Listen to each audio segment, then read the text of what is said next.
Hello everyone, and today we're going to be reviewing the Darth Maul Sith Infiltrator set. The set has 640 pieces, is set number 75383, is rated 9 and up, and comes with 4 exclusive minifigures to the set, including the Saw Gerrera, Darth Maul, Qui Gon Jin, and Anakin Skywalker. Anakin has just a few minor changes from the last, same as Qui Gon. Darth Maul's a little bit different, and of course, the Saw Gerrera minifigure that we get. This is a 25th year anniversary of Episode 1, as well as a 25th year anniversary of LEGO Star Wars. So they came out, obviously, in the same year, and we can take a look at the back of the box to see some of the play features of the set. The first minifigure up in this set is Qui Gon Jin, and this minifigure has some pretty good printing, which is, of course, covered by the cloth piece that he comes with. And we can lift it up, and we can see some Jedi robes with a little bit of just a awkward printing on the torso, which is a little bit too white for him. And of course he also has back printing, which we can see more easily. We pop off the hair piece, we get to see an angrier expression. And then we can also lift up the cape to see the back print on this minifigure. This minifigure is not that bad at all. I personally really like it.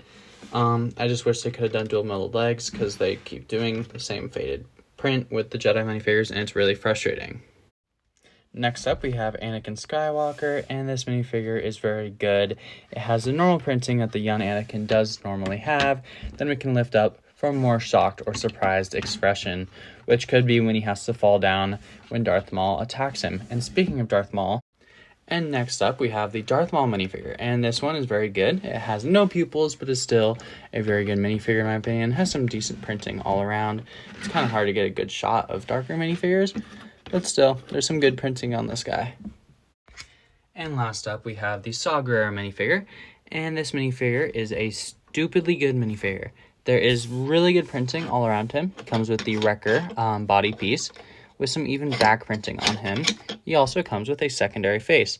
So this is probably my favorite minifigure that they've made in the 25th year anniversary of minifigures line. And it's just overall a very good minifigure. First, I had a fear that the green would be too bright, but it's not, and it works very well. This is a very, very, very good Saw Gerrera minifigure, and obviously the best one we've had, and the only one we've had. And here's a look at the Sith Infiltrator itself. There are a lot of good details to it. One that I don't like is how far stripped down it goes, but there are a few good details. There are 2 spring-loaded shooters in the front. There is a little container with the big beer belly that can hold 3 of these little droids, which are right here. And they can all fit in, and we can put them all in. So you just put them in like so. 1, 2, grab it, and 3. Close it up, and it fits pretty nicely. And you can go to the underbelly of the ship, and you can see this little button. You press it in, and it will drop all 3 of the droids right onto the ground.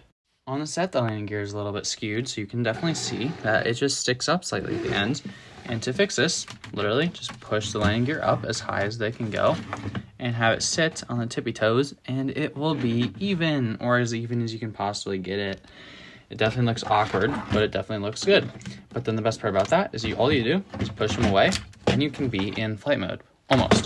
To get in flight mode, all you have to do is push these up by 2 each, flip it around. Not 3, but 2, and 1, 2, and then it's in a true flight mode position, and it looks fairly decent. I mean, it's definitely small.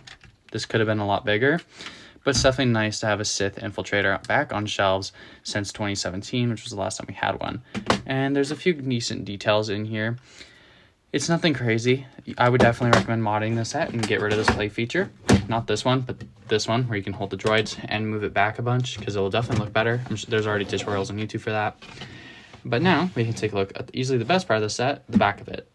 So the back of the set has a few different details. You have the printed plaque on the top of it, which isn't a plaque, but it's just a speckled dish piece, which is a nice print.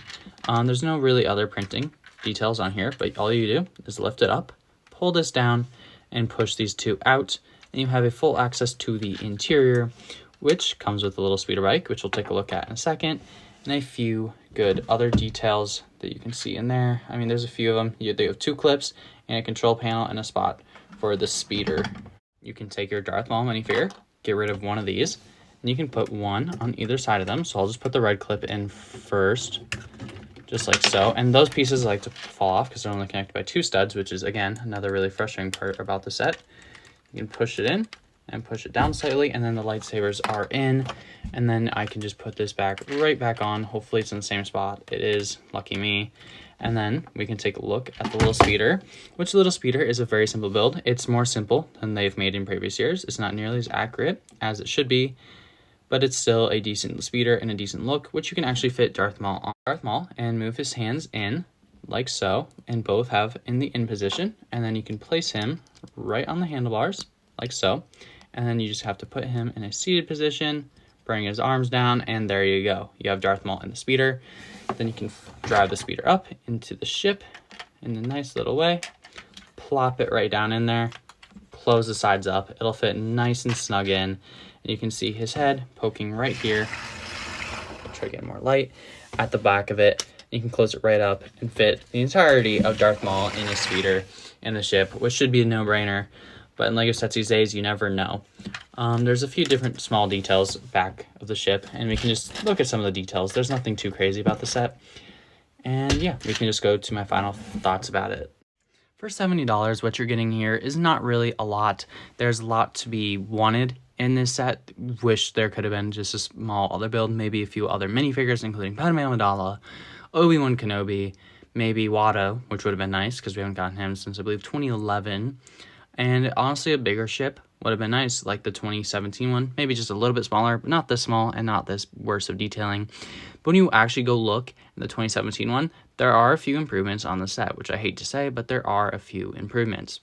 The Saw Gerrera minifigure is amazing. Qui Gon needs some work. Anakin is probably as good as you're going to get. The Darth Maul is close, needs pupils. I don't know why they decided to remove them. Makes them just look awkward and gross. But yeah, that has been my review of the 2024 Sith Infiltrator set. I hope you enjoyed this video. Thank you so much for watching, and goodbye.